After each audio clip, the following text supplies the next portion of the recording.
Christmas வரப்போவு இதுக்கு மேலேயும் இந்த கேக்கை அப்லோட் பண்ணாமல் இருந்தேன்னா என்னோடய சப்ஸ்கிரைபர்ஸ் எல்லாருமே கடுப்பாயிருவியே. அதனால தான் இன்றைக்கி அப்லோட் பண்ணுறேன். இதுக்கு பார்த்தீங்கன்னா ஒரு 80 கிராம் அளவுக்கு ரூம் டெம்பரேச்சரில் இருக்க பட்டர் எடுத்திருக்கேன். எந்த பவுலில் பேட்டர் ரெடி பண்ண போகிறேனோ அந்த பவுல்லே பட்டர் எடுத்துட்டேங்க. ஏன்னா உங்ககிட்ட காமிக்கிறதுக்காக இன்னொரு சின்ன பவுலில் பட்டர் எடுத்துகிட்டு அதுக்கப்புறம் திருப்பி இதை இந்த பெரிய பவுலில் போடும்போது பட்டரும் வேஸ்ட் ஆகும், எனக்கு பாத்திரமும் நிறையா கழுவதுக்கு சேர்ந்துடும். அதனால் டைரெக்டாக பவுலில் எடுத்தாச்சு. அப்புறம் பார்த்தீங்கன்னா ஒரு 3/4 கப் அளவுக்கு ப்ரௌன் சுகரை பவுடர் பண்ணிவிட்டு எடுத்திருக்கேன். நீங்கள் வந்து ஒயிட் சுகர் எடுத்துக்கலாம், அது ஒன்றும் பிரச்சனை கிடையாது. அதுக்கப்புறம் பார்த்தீங்கன்னா இது நம்ம ரிச் ப்ளம் கேக்கு சோக்கிங் போட்டிருந்தோம்ல, ரம்மில் சோக் பண்ண அந்த ஃப்ரூட்ஸ் தான் எடுத்திருக்கேன். என்ன கிறிஸ்மஸ்க்கு 5-6 நாள் இருக்குது, இது இன்னும் கொஞ்சம் நல்லாவே சோக் ஆகும். ஆனால் நம்ம வந்து இப்போ கேக் செய்யணும்ல, அதனால் கொஞ்சம் மட்டும் இதுலேருந்து எடுத்துக்கலாம். இதோட வீடியோ நம்ம சேனலில் ஏற்கனவே போட்டுட்டோம், பார்க்காதவங்க போய் பார்த்துக்கிடுங்க. இதில் இருந்து பார்த்தீங்கன்னா ஒரு பவுல் ஃபுல்லாக நான் வந்து ஃப்ரூட்ஸ் எடுத்திருக்கேன். இந்த ப்ளம் கேக்கு பார்த்தீங்கன்னா எவ்வளோ வேணாலும் ஃப்ரூட்ஸு போட்டுக்கலாம், ஒன்றும் பிரச்சனை கிடையாது. நான் இருந்தாலும் ஒரு 1.5 கப் அளவுக்கு எடுத்திருக்கேன். அதுக்கப்புறம் பார்த்தீங்கன்னா நம்ம இதுக்கு வந்து கேரமல் ரெடி பண்ணணும். அதுக்கு தான் ஒரு பேனில் வந்து ஒரு 3 டேபிள் ஸ்பூன் அளவுக்கு சுகர் எடுத்திருக்கேன். இதை வந்து நம்ம சூடு பண்ணுறதுக்கு வச்சிடலாம். சூடு பண்ணும்போது இந்த மாதிரி நல்லா சுற்றி சுற்றி எடுத்து சூடு பண்ணிக்கோங்க. அப்போ தான் அது ஒரே இடத்துல கலர் மாறிட்டே இருக்காது. அது சூடாகிற நேரத்தில் நம்ம வந்து கேக் பேட்டர் ரெடி பண்ணிடலாம். இதுக்கு வந்து பட்டர் எடுத்து வச்சுருந்தோம்ல, அதை வந்து இந்த மாதிரி ஹேண்ட் விஸ்க் வச்சு, ஹேண்ட் பிளெண்டர் உண்டுல, இது என்னத்தை சொல்லுவேன்னு தெரியலை, இதை வச்சு நல்லா இந்த மாதிரி பீட் பண்ணி விட்டுறலாம். இந்த கேக்குக்கு பார்த்தீங்களா எலக்ட்ரிக் பீட்டரே தேவையில்லை, ரொம்ப ஈஸியாக செஞ்சிடலாம். பட்டரை கொஞ்ச நேரம் பீட் பண்ணின பிறகு இதுக்கு கூடலாம் நம்ம வந்து பவுடர் பண்ணி எடுத்து வச்சுருந்தோம்ல, அந்த ப்ரௌன் சுகரை சேர்த்துக்கலாம். ப்ரௌன் சுகர்னால டேஸ்ட் எதுவும் வித்தியாசமாக பெருசாக தெரிஞ்ச மாதிரி இல்லை, வேணால் கொஞ்சம் எக்ஸ்ட்ரா கலர் வருமா இருக்கும். என்னென்னு தான் செய்தாலும் நம்ம வீட்டில் செய்ய ப்ளம் கேக்கு அந்த அளவுக்கு ஒன்றும் கலர் வர மாட்டேங்குது. ஆனால் டேஸ்ட்டு ரொம்ப சூப்பராக இருக்குது. கண்டிப்பாக நீங்கள் இதே மாதிரியே செய்து பாருங்கள், சூப்பராக இருக்குது டேஸ்ட்டு.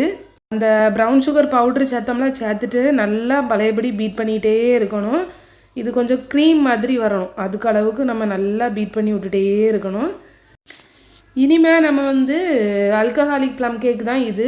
நான் ஆல்கஹாலிக் ப்ளம் கேக்கு அப்லோட் பண்ணதுக்கு டைம் இருக்குமான்னு தெரியலை, அதை நெக்ஸ்ட் இயர் கண்டிப்பாக அப்லோட் பண்ணிடலாம், இல்லைனா இடையில எப்பமா நேரம் கிடச்சினா கூட பண்ணிடுவேன்.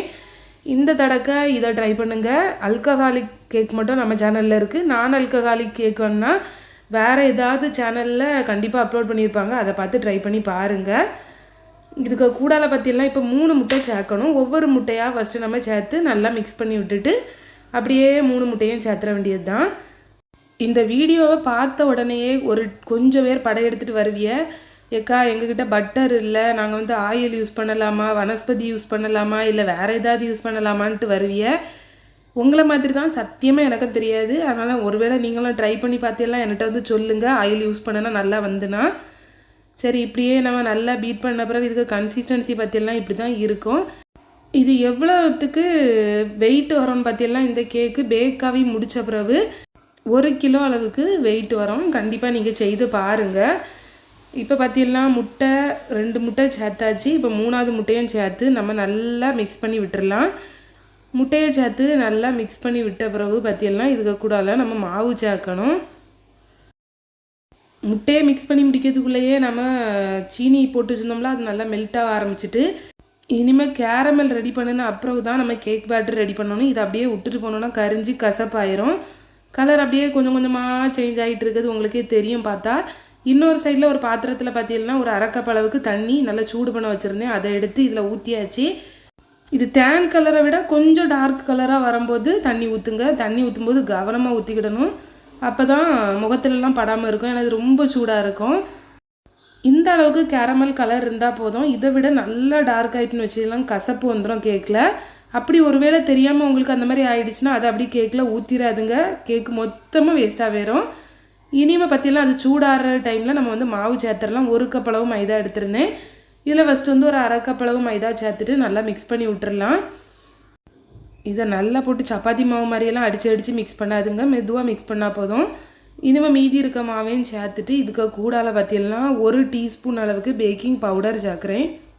இனிமேல் பேக்கிங் சோடா சேர்க்கண்டாமான்னு கேட்டீங்கன்னா அதுவும் சேர்த்துக்கிடலாம். நீங்கள் மாவு ஒரு வேளை நல்லா மிக்ஸ் பண்ணிட்டீங்கன்னா பேக்கிங் சோடா சேர்த்துருங்க, ஏன்னா கேக் வந்து பொங்கி வராமல் ஆயிரும். அதுக்கப்புறம் கூடாலேயே ஒரு டீஸ்பூன் அளவுக்கு சுக்கு பொடி, ஒரு 1/4 டீஸ்பூன் அளவுக்கு பட்டைப்பொடி சேர்த்துருக்கேன். இதுக்கு கூடால நீங்கள் வந்து ஜாதிக்காய் பொடியும் அதுக்கப்புறமா ஏலக்காய் பொடி இது ரெண்டும் கண்டிப்பாக சேர்த்துக்கோங்க. எனக்கு வீட்டில் தானே நாங்கள் சாப்பிட போகிறோம், அதனால் இது வந்து எதுவுமே சேர்க்கலை. இனிமேல் இது எல்லாமே சேர்த்துட்டு நல்லா கலந்து விட்டாச்சு.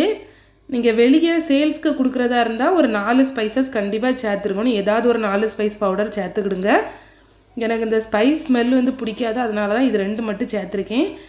இதெல்லாம் சேர்த்துட்டு பழையபடி நல்லா மெதுவாக எப்படி மிக்ஸ் பண்ணி விட்டுக்கிடணும். கட்டி எதுவுமே இருக்கக்கூடாது.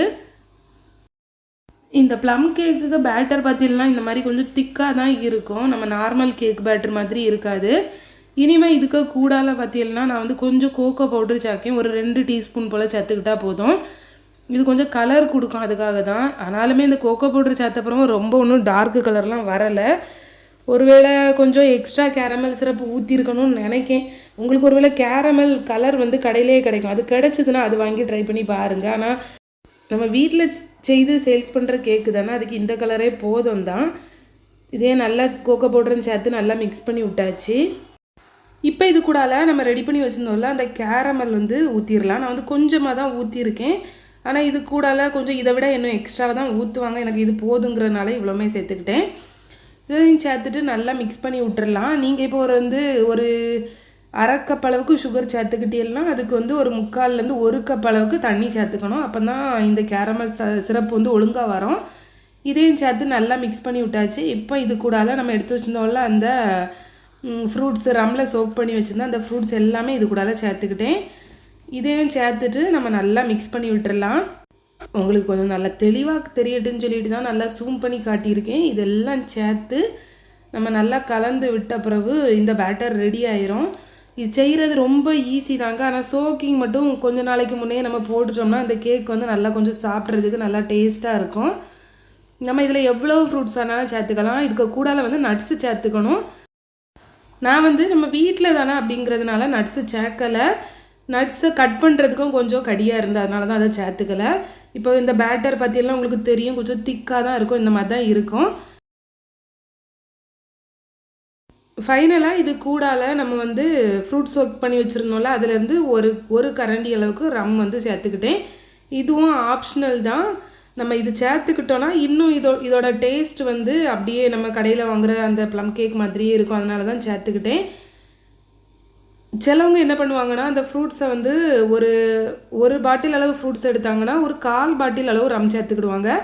சேர்த்துட்டு அந்த பாட்டிலை வந்து நல்லா ஷேக் பண்ணி அப்படி தான் சோக் பண்ணுவாங்க. நம்ம ஆனால் வந்து என்ன பண்ணுவோன்னா அந்த ஃப்ரூட்ஸ் ஃபுல்லும் மூழ்கிற அளவுக்கு ரம் சேர்த்துக்கிட்டோம். அதனால் இந்த கேக் வந்து ரொம்ப ஃப்ளேவர்ஃபுல்லாக இருந்துச்சு. இனிமேல் இதை வந்து ஒரு 1 kg டின், இது வந்து 8 இன்ச்சு டின்னு, அதில் வந்து இந்த பேட்டரை ஊற்றிடலாம். ஒரு சில பேருக்கு இப்படியும் சந்தேகம் வரும், ஏக்கா இந்த கேக்கை நம்ம சாப்பிட்டோம்னா நம்மளுக்கு போதையெல்லாம் வருமானே நினைப்பீங்க. ஆனால் இது வந்து பேக்காகி வரும்போதே அந்த ரம்மோட ஆல்கஹாலிக் அந்த இதெல்லாமே போயிடும். அதனால் அந்த ஃப்ளேவர் மட்டும் தான் இருக்கும், இதில் மற்றபடி எதுவும் இருக்காது. இதை ப்ரீஹீட் பண்ண அவனில் 160 டிகிரி செல்சியஸில் வச்சு 40லேருந்து 45 நிமிஷம் பேக் பண்ணி எடுத்துக்கோங்க. கரெக்டாக இருக்கும். கண்டிப்பாக 160 தான் வைக்கணும். அதுக்கு மேலே டெம்பரேச்சர் வச்சிங்கன்னா சைடில் எல்லாமே கரிஞ்சு போயிடும். அதனால தான். இப்போ பார்த்தீங்கன்னா நல்லா பேக் பண்ணி எடுத்தாச்சு. நான் மேலே இருக்க பார்ச்மெண்ட் பேப்பர் எல்லாமே எடுத்துட்டேன். கேக் நல்லா சாஃப்டாக வந்துருந்து. இந்த கேக் பார்த்தீங்கன்னா முந்தின நாள் நைட்டு நம்ம செய்து வச்சுட்டு நெக்ஸ்ட் டே காலையில் கட் பண்ணோன்னா கரெக்டாக இருக்கும். அடுத்த நாள் வைக்கிற அளவுக்கு எனக்கு சத்தியமாக பொறுமை இல்லை. இது சூடாறவே இல்லைங்க. ஒரு 15 நிமிஷம் தான் வச்சுருப்பேன். அதுக்கு மேலே பொறுமை இல்லை. ஆனால் கண்டிப்பாக வீடியோ எடுத்து நம்ம அப்லோட் பண்ணியே ஆகணும். அதனால தான் கட் பண்ணிடுவோன்ட்டு கட் பண்ணினேன்.